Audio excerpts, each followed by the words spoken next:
to the GAB Talks by the Independent Press Award. I'm your hostess, Gabby Olczak.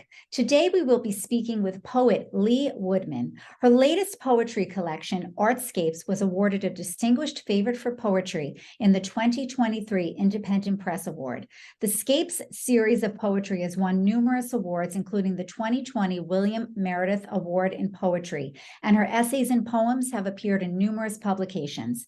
Lee's debut public poetry collection, Mindscapes, was published in 2020.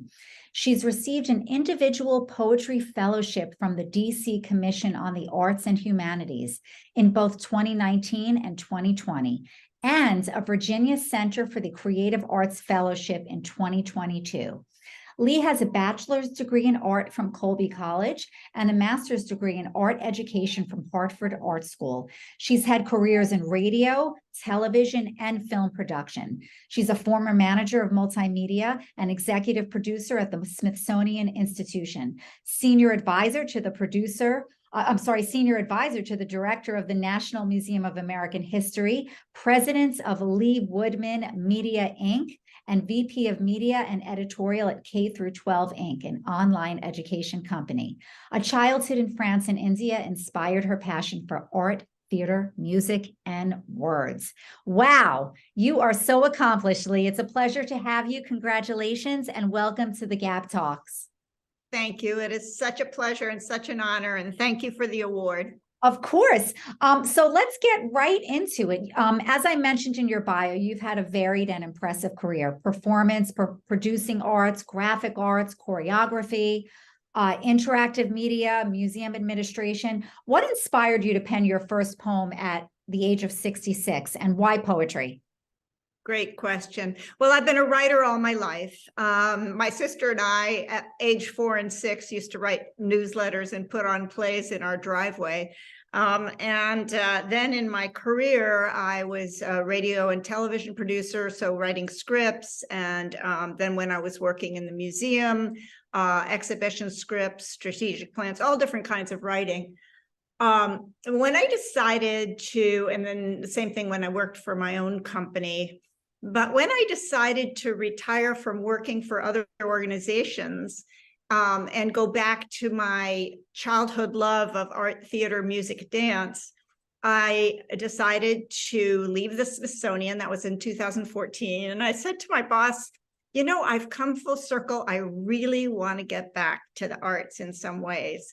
And he said, what have I done wrong? Absolutely nothing. Did he think you would work there forever? Yes.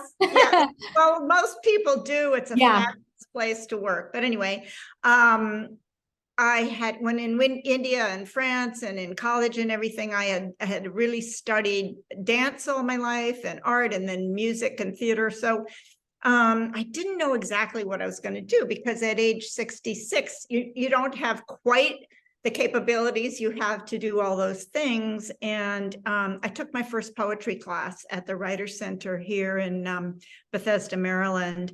And I was blown away. I just loved it. It seemed to bring together my writing interest, my dance interest, my language interest, and then, also music and dance. And so Artscapes really pulls in inspirations from all those different art forms. And that was the fun of writing Artscapes.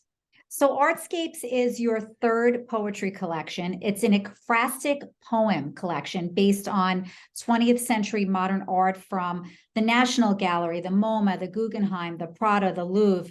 Tell our listeners who may not be familiar with that type of poetry what it's all about. Okay, and I'm going to read something too, so it makes sense. Please, yes. I was hoping you would.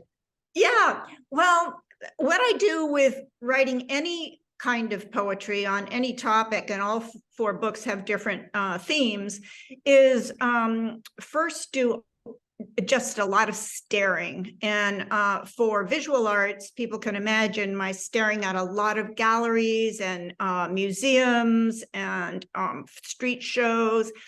And I always carry this little notebook with me and I jot down things that I find interesting or phrases I hear people say as they're seeing the work. And then I go back home and research and really look at the background of the maker of the art, the choreographer, the composer.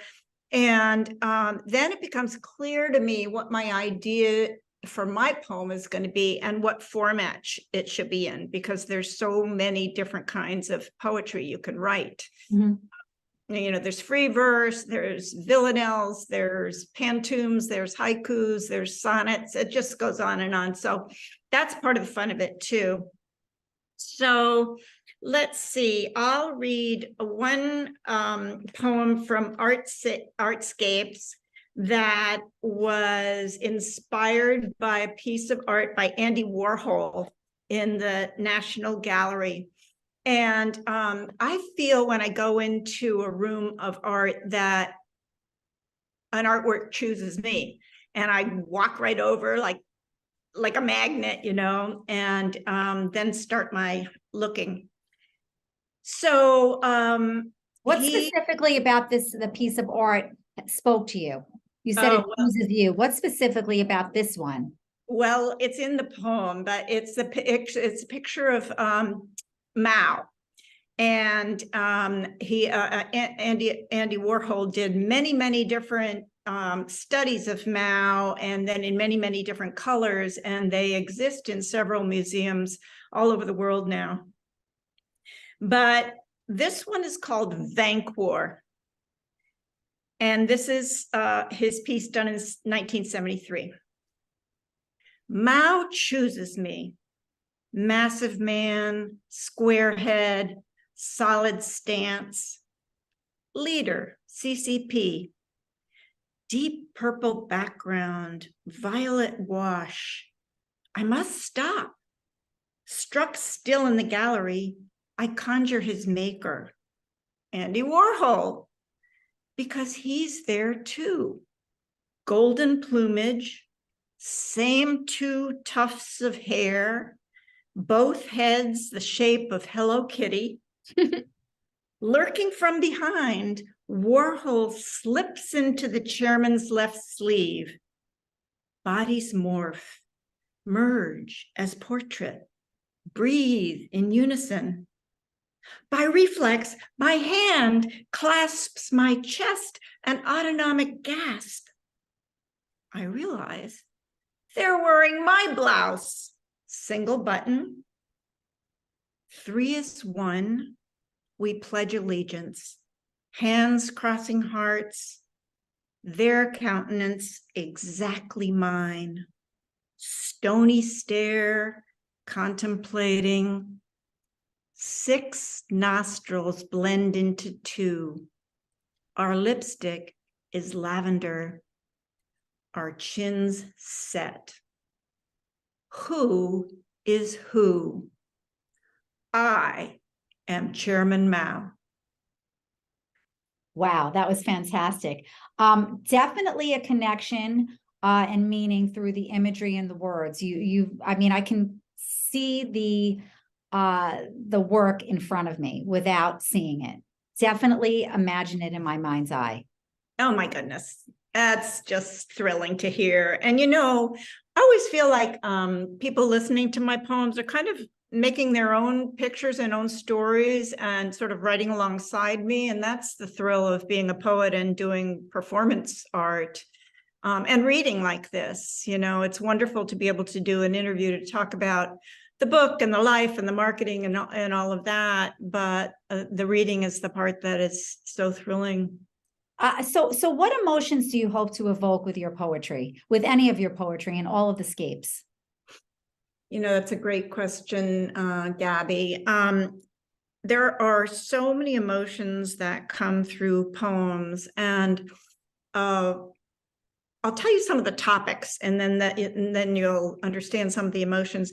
The first book on homescapes was about growing up in India and then coming to the United States for the first time as a 14-year-old and being in a sophomore New Hampshire small high school. Well, Lee, let's give our listeners a little background. So you grew up in France and India, and you did not move back to the United States until you were 14 years old. Okay. So the Scapes collection, you have Mindscapes, which was your debut, Homescapes, and Lifescapes. So continue. I would like you to tell us the behind each Scapes. Sure. Yeah. Okay. So I'm going to talk about Homescapes first, because that's when I was youngest, and got the idea when I started poetry, even though I didn't write it until I was 66. So my father was an avid photographer and filmmaker and recorded everything. And of course, you remember so much. So we were first in Madras and then in New Delhi. And in Madras, I went to an Indian convent school, even though my parents were not Catholic. And we had school outdoors, and it was a different kind of curriculum, although we did math, science, music, and everything. The history we studied certainly was different than American history. So that was all very new when I came back to the States. I imagine. Yeah.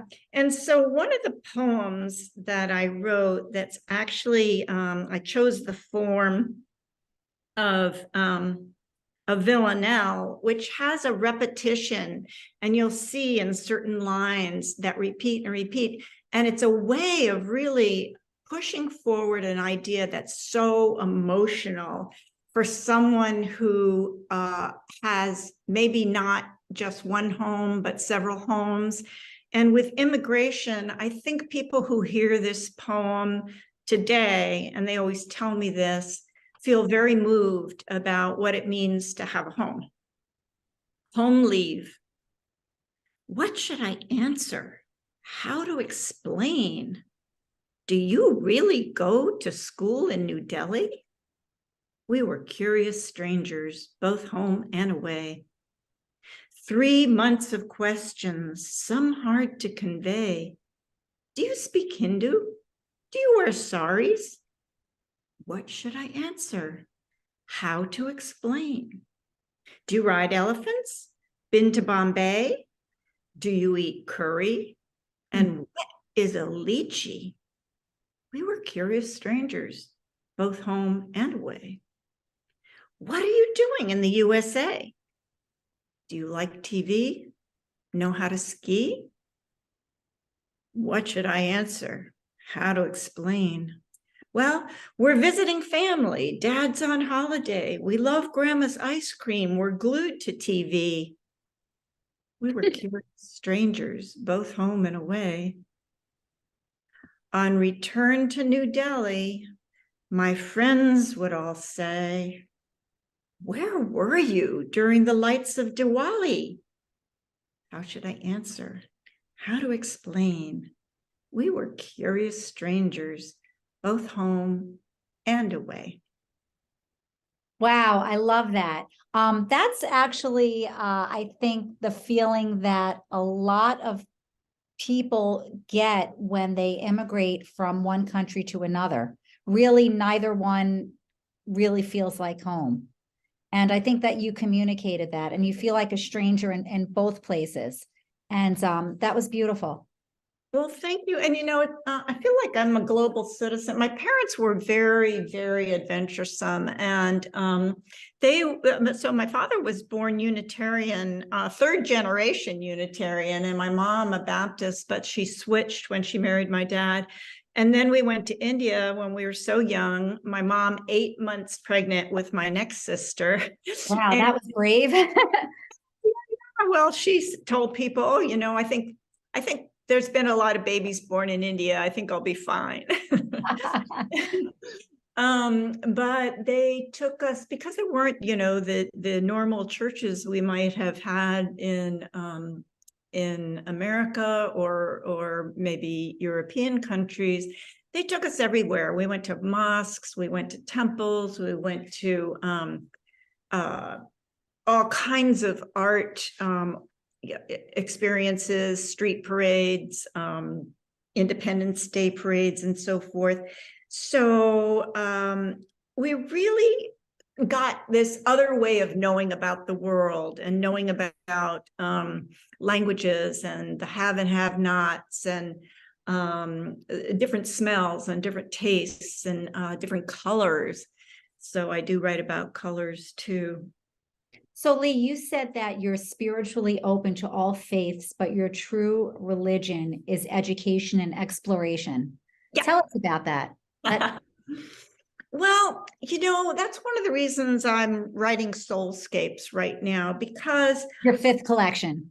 yes, this is the fifth collection. It's just finished. I just sent it off to my editor, and then it will go. Congratulations. I know, it's like this is a celebratory day, Gabby. We're Wonderful. Glad to share it with you. That's great.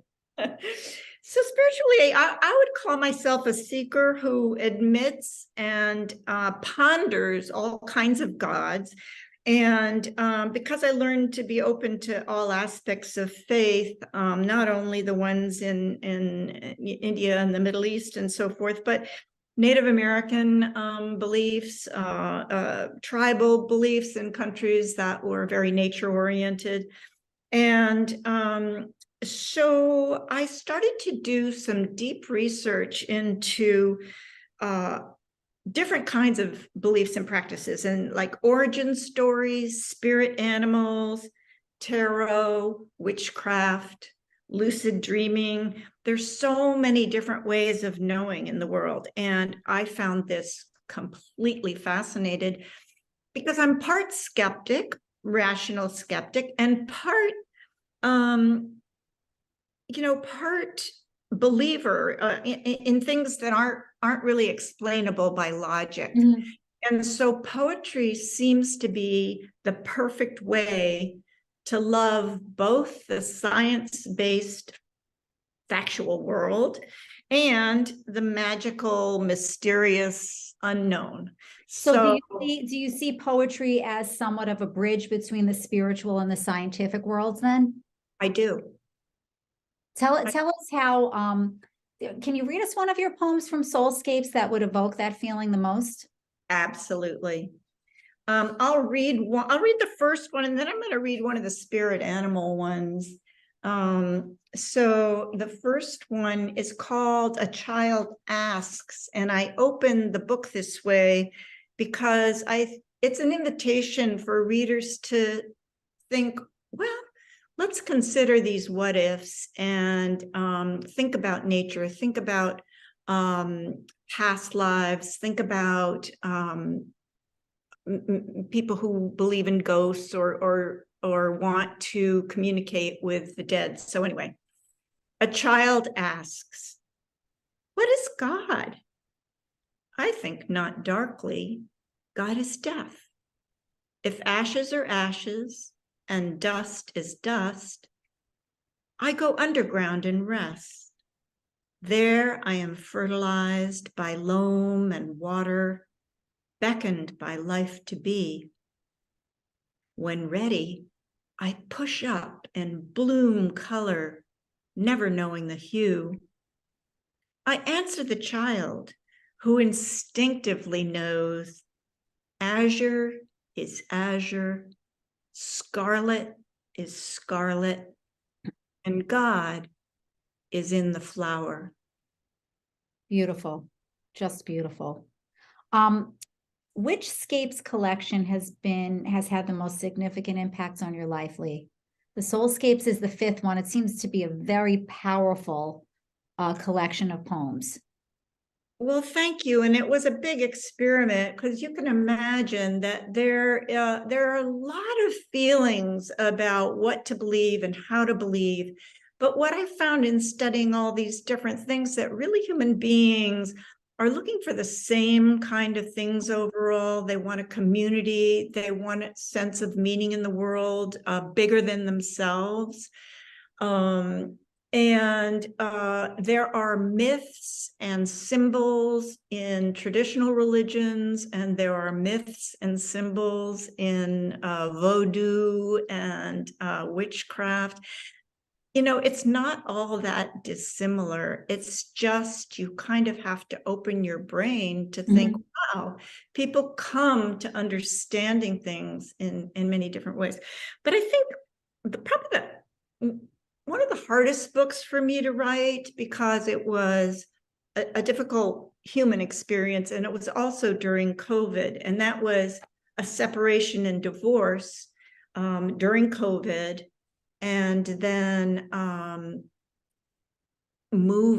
moved out of DC because it was so hard to be isolated in an apartment by myself and not be able to use all my usual writing places. I have a Carol at the Library of Congress, but everything was closed down. And there was construction under my building, and my floor was bouncing up and down, and there was drilling. And so I moved to the Hudson Valley for 2 years, and then came back because I really am a city girl. And I'm so glad to be here with my poetry community and everything. But what happened just before, when the marriage started to crumble, I had a very, very different experience. I had a concussion taking care of my grandchildren. Oh my. And was very careful trying to get them out of a bath, and told them to wait till I was in there to come out, and got them out safely. And then I slipped and cracked my head on a cement overhang and lost one eye, tore a hole. Yeah. Wow. Yeah, so that's been a process of healing, healing from everything, healing from a marriage that fell apart, healing from not, I had been a dancer, I had been a runner, a swimmer, and all of a sudden I was learning to walk again, taking, brain conceptual classes with vision to relearn depth perception and balance and all of that. So I'll read you one from that. And Lee, that was from your LifeScapes collection, correct? Yes. Okay, so yes, I was going to ask you, please read us something from that. Gabby, you're so generous. It's beautiful. I'm enjoying it. Okay. It was different than fainting. It's not what you imagine, how darkness covers. You can't know, can you? You pay attention to something else, then it happens while you're watching. A moment before concussion, total concentration on a task, a careful task, the grasping for a grandchild's hand, you step from the tub. Resounding thud, head to ledge, lower teeth rattle. You search for sight, yet only hear the child singing. Oh, athlete, no longer will you be sure-footed on the track. No more will you take 2 steps at a time. Between composing countless stanzas, you left the web of family. Blackness drove the lights out. You must know it could happen. Flash of a second, the before, the after of forever. Wow, really powerful. So what do you love so much about poetry, Lee? Well, it's an interesting puzzle, Gabby. It allows you to look and listen to all the things you're really interested in. And then it forces you to figure out how to say something in a very succinct way. Every word counts, and you don't have time to go into a lot of dialogue or explanation. And so using metaphor and simile and interesting kind of rhymes, not just at the end of a line, but within lines, consonants and vowels that have just this wonderful, wonderful sound to it. Some people call poetry mouth music. So that's what I love about it. And then it's I love also having finished a collection and a topic, and then thinking, okay, what's going to come next? Don't steal my next question, Lee. That's going to come up soon. So, what would you say to someone who is, again, this is a second career for you, really? What would you say to someone, a person who's just starting out and aspires to become a poet? For you, it seems to have been an accidental career. Well, I do think that having written all my life, you're very aware of grammar, you're very aware of syntax. So studying is great. And even though I came to poetry late, oh my gosh, in the last 8 years, I've taken so many classes and gone to workshops and studied in, Washington, New York, Iowa, California. And I will be a student for the rest of my life, because first of all, there's such a canon of poets from the West and poets from the East that are exquisite. And then there are so many contemporary poets writing in different ways, especially now, since, the change of technology and the change of music. Hip hop and rap music have made a big change for the way youth approach performance art and slam poetry. And that's been really wonderful, because yeah, what do you think about all of that? I mean, that really has brought the youth into this genre.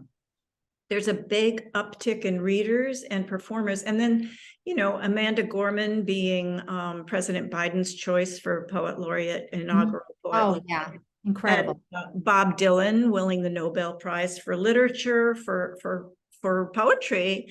And then this surge of performance art and kids memorizing poems and just learning to present them in such professional ways. When I tell a kid, or, an old person or a young person now, I'm a poet, they go, oh, wow, I want to do that.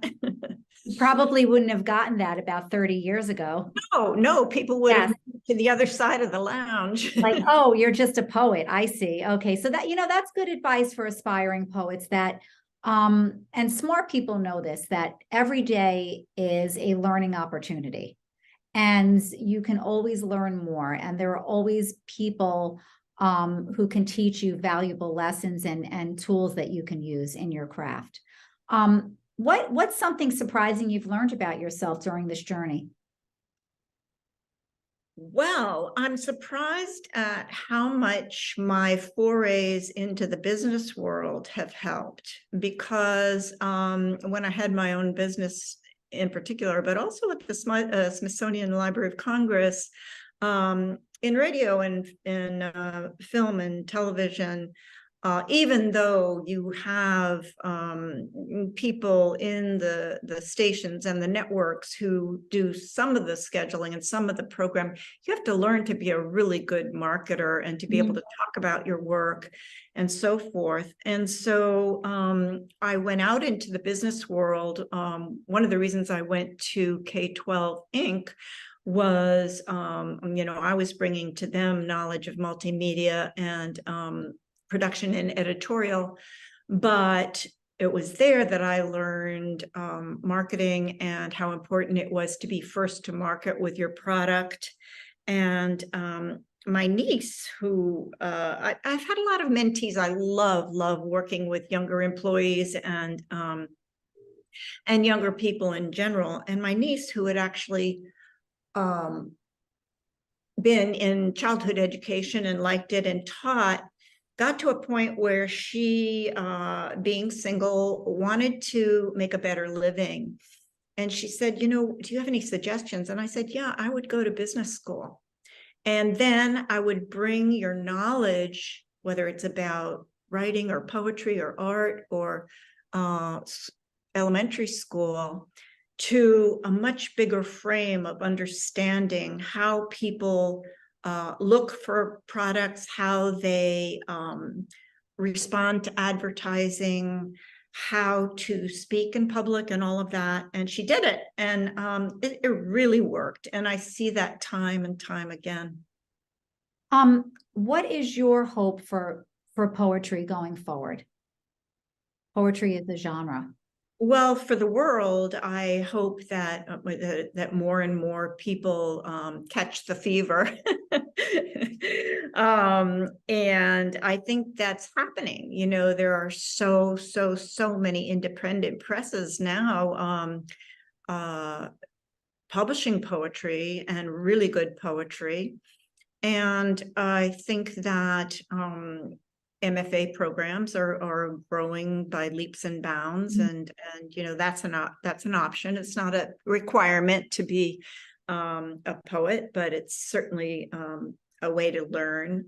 And I hope for poetry in the world, there's a very interesting study going on that's a combination of the National Institute for Health, Aspen Institute, Kennedy Center, some of the leading musicians and artists in the world, like Renee Fleming, Yo-Yo Ma, drummers, and they are studying with physicians and scientists the effect of arts on the brain. And this project is called the NeuroArts Blueprint.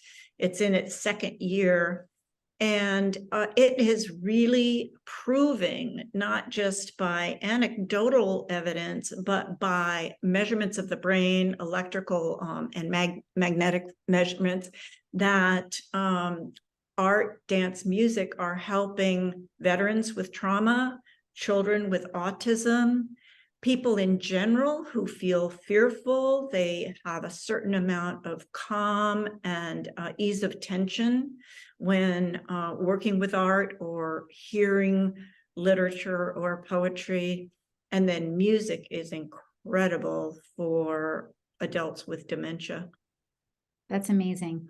I really hope that the world does catch on to that, because these are fantastic benefits to, especially music. I know it has an incredible impact on children with autism and just anyone with disabilities. It's just amazing.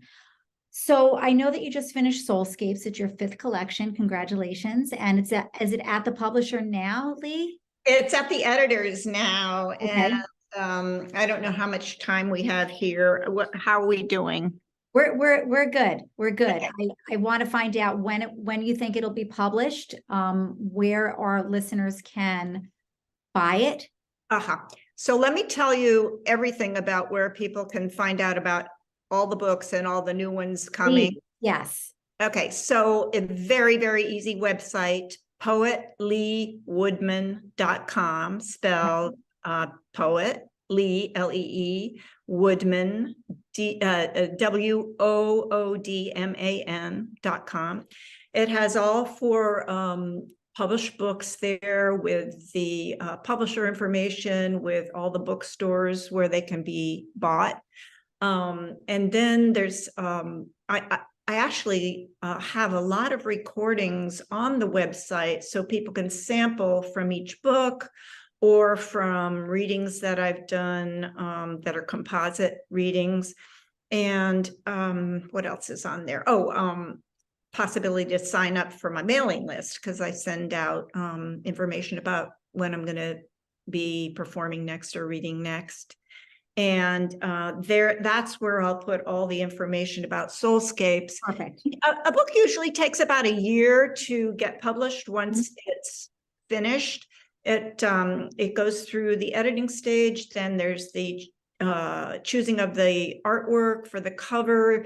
You have to get blurbs from other poets or other artists, or whatever the topic's about, to to applaud your book. And then you have to be very careful about acknowledging any poems that are in the new book that may have been published in a journal before. Oh, okay. Yeah, it's all legit, but not only polite to acknowledge that, but a requirement. So, and then, you know, the placement, some books are made in a horizontal format, some in a more vertical format. So the publisher and their staff have a lot of work to do in just getting it on the page in a good way. Oh, it's definitely a process. So I know you just finished SOULSCAPES. This might be a little premature, but what's next? Well, when I started writing SOULSCAPES, I had two things in mind. I was going to write something called Screenscapes because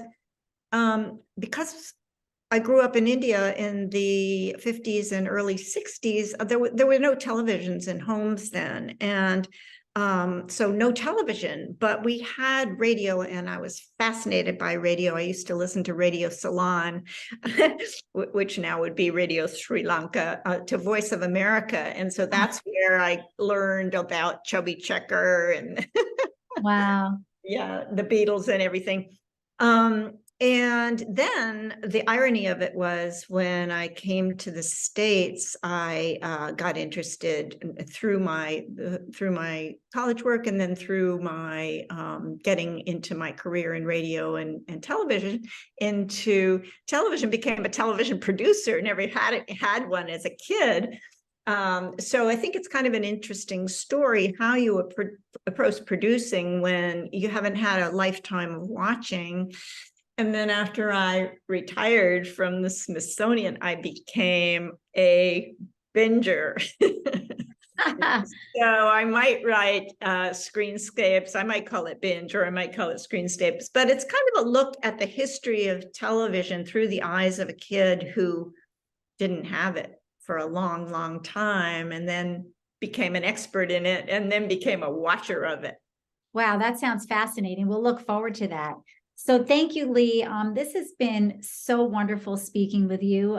Congratulations on SOULSCAPES. We're looking forward to reading it. And we hope to see Screenscapes within the next year or two, or Bingescapes, whatever you choose to do. But thank you for sharing your journey with us. It's been a pleasure. Well, thank you so much, Gabby. I'm so impressed by what you and Ted are doing and about the reach you have. And thank you for inviting me. Thank you, Lee. It was really great. This is your hostess, Gabby Olczak. Until we meet again, keep on reading.